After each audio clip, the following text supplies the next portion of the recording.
अस्सलाम वालेकुम। आज मैं आपके लिए लेकर आई हूँ रमज़ान स्पेशल क्रिस्पी पकोड़े। बाहर से गोल्डन क्रंची, अंदर से सॉफ्ट, फुल ऑफ फ्लेवर। ऐसे पकोड़े जो सिर्फ देखकर ही मुंह में पानी आए। अगर आप भी चाहती हैं कि इफ्तार टेबल पर आपकी सबसे ज़्यादा तारीफ़ हो तो मेरी ये इजी और टेस्टी रेसिपी ज़रूर देखें। कम इंग्रेडिएंट्स, परफेक्ट टिप्स और बिल्कुल बाज़ार जैसा टेस्ट, लेकिन घर की सफाई के साथ।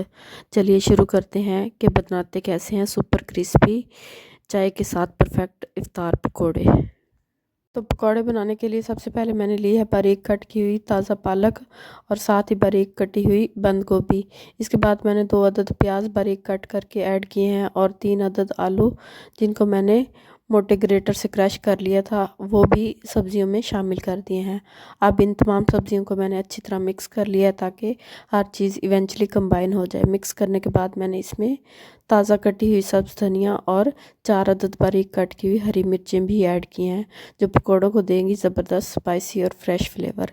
इसके बाद मैंने 2 कप बेसन ऐड किए हैं और सब चीज़ों को अच्छी तरह मिक्स कर लिया है। बेसन सब सब्जियों को परफेक्टली बाइंड करेगा और पकौड़े बनेंगे बिल्कुल क्रिस्पी और गोल्डन।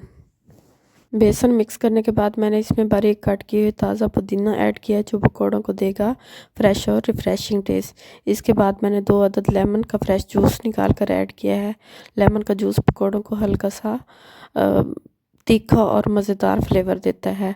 अब बारी आती है मिसालों की। मैंने ऐड किए हैं 2 चम्मच ज़ीरा, 2 चम्मच कुटी हुई लाल मिर्च और 2 चम्मच हल्दी और 2 चम्मच नमक। टेस्ट के मुताबिक आप कम या ज़्यादा कर सकते हैं।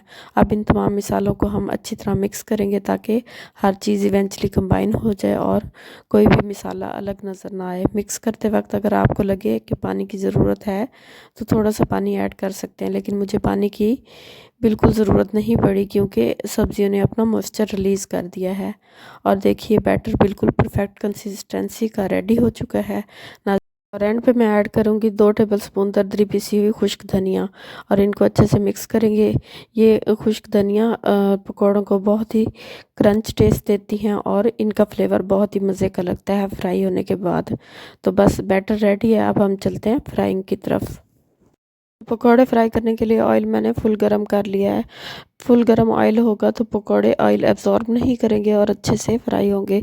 और इसी तरह थोड़ा थोड़ा बैटर ऐड करते जाएंगे। बैटर ऐड करने के बाद हम इसको 2 मिनट के लिए बिल्कुल भी नहीं छेड़ेंगे और फ्लेम को बिल्कुल मीडियम रखना है।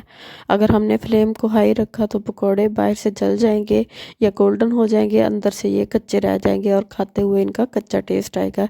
एक साइड कुक होने के बाद हम इसकी दूसरी साइड को फ्लिप करेंगे और फ्लेम को हमने मीडियम ही रखना है ताकि पकौड़े जले नहीं और ये अंदर से भी अच्छे से कुक और क्रिस्पी हो जाएं।